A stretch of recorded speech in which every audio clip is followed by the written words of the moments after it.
할렐루야, 예수님 성탄하셨습니다. 주님의 오심을 기뻐하고 기뻐하는 복된 성탄절이 되기를 원합니다.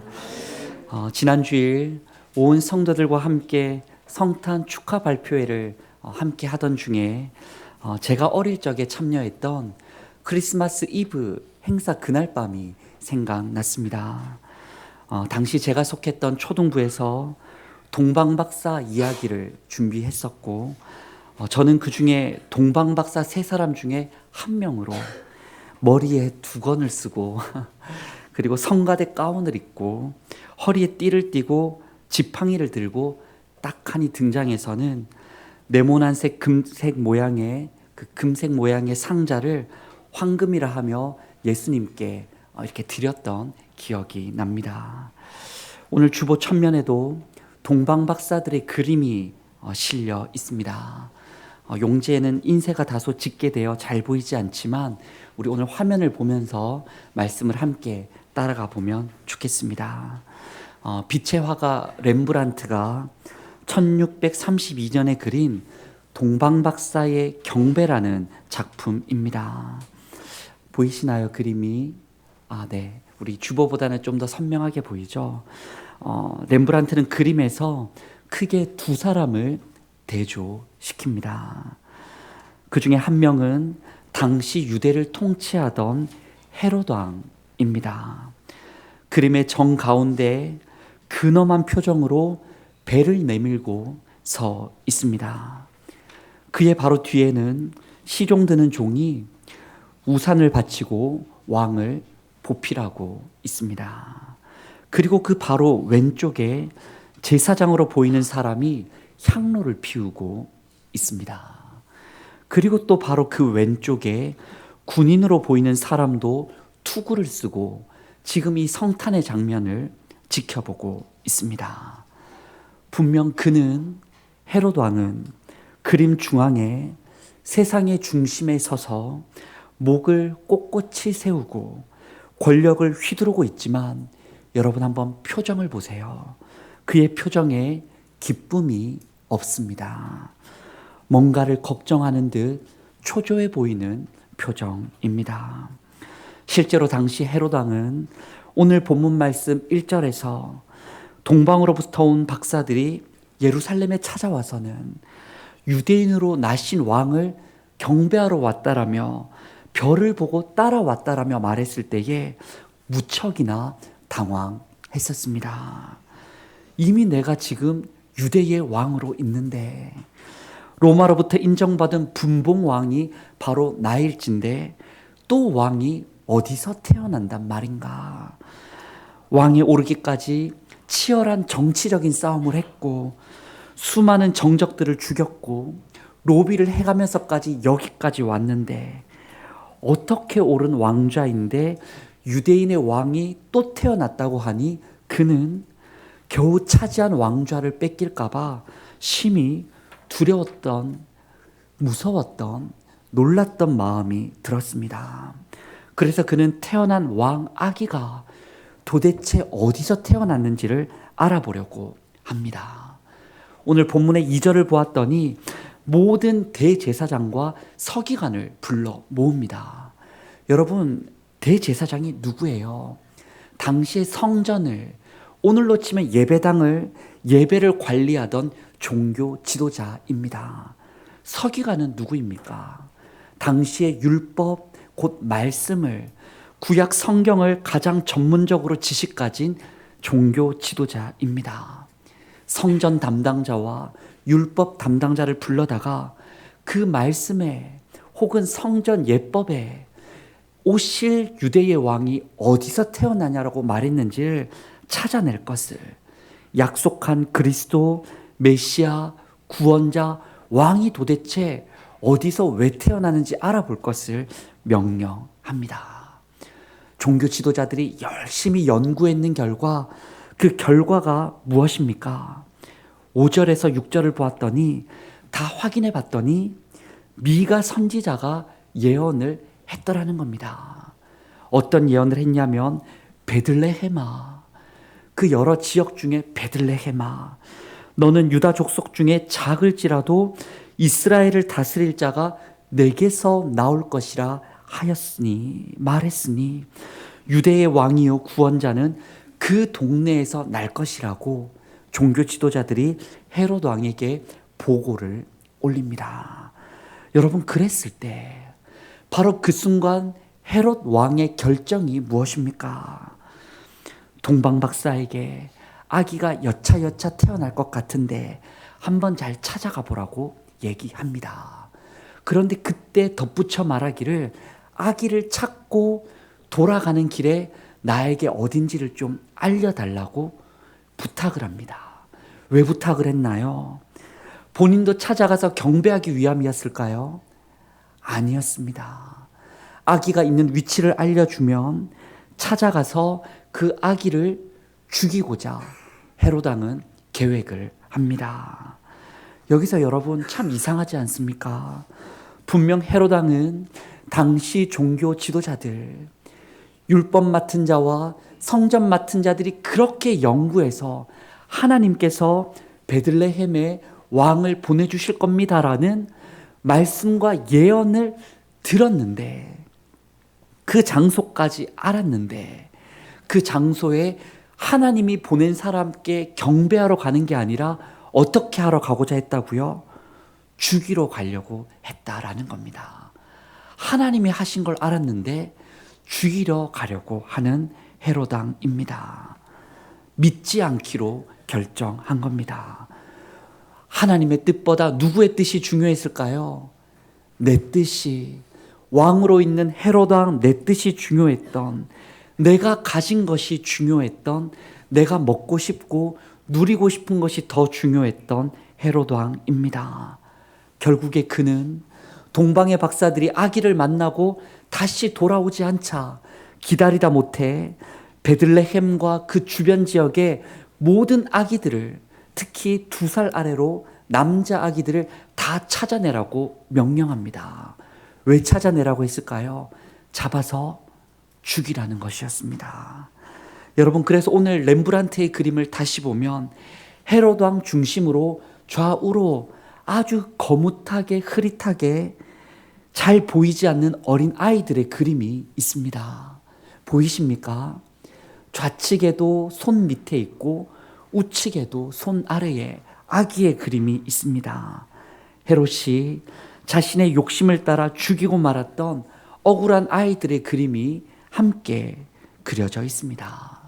성도 여러분, 우리 학생 여러분, 예수님이 오셨다는 소식을 듣고도, 어디서 태어날지 알고도 헤롯 왕은 믿었나요? 안 믿었나요? 믿지 않았습니다. 오히려 어떻게 하려고 했다고요? 죽이려 들었다는 거죠. 우리는 그런 헤롯 왕이 되어야 할까요? 말아야 될까요? 우리 아들밖에 없네요. 우리 다른 학생들도 고마워요. 그런 헤롯 왕이 되어서는 안 되는 겁니다. 내 욕심을 채우기 위해, 내가 왕 노릇하기 위해 하나님이 말씀하셨는데도, 예수님을 보내주셨는데도 믿지 않고 다른 이웃들을 죽이려 드는, 때리려 드는, 빼앗으려 드는 그런 사람이 되어서는 안 되겠습니다. 그림에서 헤롯은 예수님이 바로 코앞에 있는데도 목을 꼿꼿이 세우고 예수님께 예배하지 않습니다. 그러나 우리는 그 예수님께 경배하고 예배하고 왕을 맞이하는 그 사람이 되어야 할 줄 믿습니다. 그럼 여러분, 그림을 다시 한번 또 볼까요? 전체 그림을 다시 보면 렘브란트 그림에서 헤롯 왕과는 다르게, 가운데 있는 왕과는 다르게 빛이 나는 한 존재가 있습니다. 바로 오른쪽 아래 낮은 자리에 있는 아기입니다. 어머니 마리아 품에 안겨서 곤히 자고 있는 이 아기는 그림 속의 그 누구보다 빛이 나고 있습니다. 여러분, 누굴까요? 바로 성탄하신 우리 구주 예수님입니다. 그런데 그분은 왕으로 오셨는데 한없이 작고 초라하게만 보입니다. 등장하는 인물 중에서 예수님이 가장 작게 그려져 있습니다. 그리고 그분이 태어난 곳이 어디라고요? 마구간에 태어나셨습니다. 너무 검해서 잘 보이지 않지만 저 뒤로 말과 나귀, 돼지가 그려져 있습니다. 헤롯 왕 왼쪽으로 마구간에 태어난 예수님임을 나타내고, 또 예수님 아래쪽을 보았더니 그 바닥은 왕을 위한 카페트가 깔려 있는 게 아니고 지푸라기들이 지피 마구 깔려져 있습니다. 빛이 나는 예수님이지만 가장 낮은 자리에, 오늘 그림에서 가장 낮은 자리에, 어찌 보면 왼쪽 아래에 개가 보이는데 개와 같은 자리에 한 수평선에 예수님은 태어나셨습니다. 그런데 여러분, 놀라운 것은 오늘 그림을 보면 그 작고 작은 아기 예수님께, 볼품없어 보이는 그 아기께 경배하는 세 사람이 있습니다. 여러분, 그 세 사람이 누군지 찾을 수 있겠어요? 숨은 그림 찾기. 동방박사 세 사람 누군지 알겠어요? 고맙습니다. 동방박사 세 사람이 보입니다. 그 세 사람은 헤롯을 향하여 시선을 향하지 않고 오로지 누구를 보고 있냐면 예수님을 바라보고 있습니다. 첫 번째 동방박사는 가장 왼쪽에 터번을 쓰고 있는 사람입니다. 피부가 좀 어떻게 색깔이 보이나요? 얼굴이 다소 거뭇해 흑인처럼 보입니다. 귀 옆으로부터 턱까지 턱수염이 풍성하게 나 있는 것을 볼 때에 중년의 사람, 한 40, 50대의 사람처럼 보입니다. 그리고 그 다음에 동방박사를 봤더니 바로 그 조금 우측에 무릎을 꿇고 향로와 같은 것을 들고 있는 한 사람이 보입니다. 이 사람이 좀 나이가 많아 보이나요? 어려 보이나요? 좀 어려 보입니다. 앞서 수염 났던 중년의 남자보다 왠지 이 사람은 굉장히 젊어 보이는데, 박사를 하기엔 유독 젊어 보이는데, 옷 행색과 또 목의 장신구를 볼 때 소녀처럼 보이는 박사입니다. 소년일 수도 있겠죠. 자, 마지막 동방박사를 보면 아기 예수님께 가장 가까이서 공손히 두 손을 모으고 있는 사람이 있습니다. 거의 엎드리다시피 하여 얼굴을 가까이 하고 있는, 머리가 하얀색의, 머리가 흰 노인이 있습니다. 그의 얼굴은 먼 거리를 걸어오느라 몹시 지쳐 보이지만, 또 서둘러 오느라 그의 바로 오른쪽에는 하얀색 모자가 터번이 바닥에 짚에 떨어져 있지만, 뒹굴고 있지만 그에게는 아무런 상관이 없어 보입니다. 그는 그저 예수님을 바라보고 있고 그의 얼굴은, 그분의 손은 빛으로 가득합니다. 여러분, 동방박사 세 사람이 누군지 이제 알겠어요? 가장 왼쪽에, 그 다음에 가운데, 오른쪽에 세 사람이 주님을 향하고 있습니다. 피부색도 다르고 나이도 다르고 옷도 다르고 경배하는 방식은 다르지만 그들의 눈은 오로지 예수님만을 향하고 있습니다. 각자 나름대로 머리를 숙이고 무릎을 꿇고 두 손을 모으고 자신이 할 수 있는 최선을 다해 예수님께 경배하고 있습니다. 동방박사들을 통해 우리가 무엇을 깨달을 수 있습니까? 바로 우리 역시 오늘 성탄절을 맞이하며 진정한 왕이신 아기 예수님께 예배하고 찬양하고 경배를 드려야 한다라는 겁니다. 나이와 상관이 있을까요? 상관이 없다는 겁니다. 성별이 상관이 있을까요? 남자든 여자든 상관이 없다는 겁니다. 인종이 상관이 있을까요? 상관이 없다는 겁니다. 그저 진정한 왕이요 하나님의 아들이시요 온 세상의 구원자이신 예수님의 태어남을 함께 기뻐하는 우리 모두가 될 수 있기를 원합니다.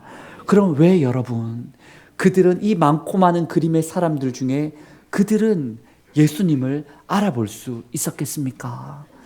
헤롯 왕도 못 알아봤고, 시종도 그 우산 들고 있느라 예수님을 쳐다보지 않고, 그 옆에 있는 제사장과 군인들도 예수님을 바라보지 못하는데 어떻게 그들은 그렇게 예수님을 알아볼 수 있었습니까? 바로 그들은 진짜 예수님을 만나고 보고 싶어 했기 때문입니다. 별을 따라왔습니다. 헤롯과 종교 지도자들에게 예언의 말씀을 듣고 따라왔습니다. 마국간에 들어서는 순간 그들은 한눈에 예수님이 누구신지 알아볼 수 있었습니다. 그 이유가 뭐라고요? 예수님을 찾고 찾았기 때문입니다. 예수님을 기다리고 기다렸기 때문입니다. 진짜 그분을 보고 싶고 또 보고 싶어 했기 때문입니다. 헤롯 왕은 알았어도, 말씀을 들었어도 그 악이 예수님을 죽이려고 애를 썼는데, 진정 주님 오실 길을 준비했고 주님을 찾아 광야의 길을 나섰던 그들은 예수님을 단번에 알아볼 수 있었습니다. 그들이 예수님을 만나고 얼마나 감격하고 기뻤던지 오늘 10절에 말씀하기를, 그들은 예수님을 만나기도 전에 뭘 보고 기뻐했다고요? 별을 보고서. 별이 집 위에 머무는 것만 봐도 기뻐하고 기뻐합니다. 그리고 11절에 마국간에 들어가 아기와 예수님께 경배하고 준비한 보물을, 보배압을 바칩니다. 뭐가 들어있었어요? 황금과 유향과 모략이 들어있었습니다. 여러분, 당시에 빛나는 황금은 왕권을, 왕의 권리, 권위를 상징했습니다. 당시의 향기로운 유향은 아름다운 신성을 상징했습니다. 그리고 구하기 힘들었던 모략은 시체의 부패를 막는 향신료로 사용됐습니다. 그들은 자신이 할 수 있는 최고의 보물을 준비하여 그저 예수님께 바쳤는데, 사실 그들이 바쳤던 예물은 하나님께서는 그 예물을 통하여 진짜 황금과 같은 왕이신 예수님이라는 사실을, 진정 하나님과 동등한 신성을 가진 향기로운 하나님의 아들이신 예수님을, 우리를 대신하여 십자가 지시고 죽임당할 그 모략으로 시체 처리가 될 구원자 예수님이 이 땅에 태어나셨음을 세 가지 보물을 통하여 우리에게 알려주십니다. 사랑하는 성도 여러분, 우리 학생 여러분, 오늘은 성탄절입니다. 예수님께서 태어나신 것을 기뻐하고 기뻐하는 날입니다. 이 날에 예수님께서 어디에 태어나셨습니까? 여러분의 그 마음 가장 소중한 곳에 태어나셨기를 원합니다. 여러분, 이 성탄절에 어디에 계십니까? 몸이 예배드리러 이 예배당에 함께 있듯이 여러분의 몸과 마음이 성탄하신 예수님과 함께 있기를 원합니다. 렘브란트 그림 속에 헤롯 왕과 같이 되어서는 안 됩니다. 내 욕심을 채우려고 알면서도 들었음에도 예수님을 부인하는 사람이 되어서는 결코 안 됩니다. 오히려 누구와 같이 돼야 되냐면 동방에서 온 박사들과 같이 되어야 합니다.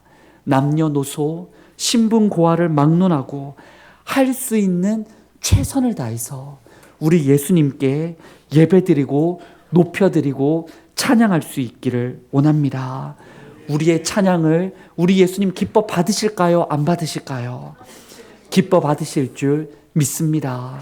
그리고 우리의 그 찬양을 주님만 받으실 뿐 아니라 우리의 찬양 소리가 이웃들에게도 들려지고 저들도 그 소리를 따라, 아름다움 따라, 향기를 따라 우리 주님 만나게 될 줄 믿습니다. 그 주님을 찬양하고 그 주님을 알리는 우리 모두가 될 수 있기를 원합니다. 기도하겠습니다. 하나님 아버지, 이 세상에 빛으로 오신 예수님을 만나는 기쁨의 날, 성탄절을 우리에게 주셔서 감사를 드립니다. 대구 소망교회 유치부부터 시작하여 시니어 어르신에 이르기까지 온 세대가 함께 드리는 성탄 감사의 예배를 기쁘게 받으신 줄 믿습니다. 오늘 우리 모두가 진실한 마음으로 예수님을 맞이하고 그 옛날 천사들의 노랫소리처럼 입술과 앞으로 삶으로 노래하고 예수님을 자랑하며 예수님께 찾고 경배했던 동방박사들의 모습을 닮게 하여 주옵소서. 조금이라도 헤롯 왕과 같은 모습이 있다면 온전히 내려놓고 버리게 하여 주옵소서. 이미 이 땅에 오셨고 장차 다시 오실 예수님을 믿고 감사하며 예수님의 이름으로 기도드립니다. 아멘.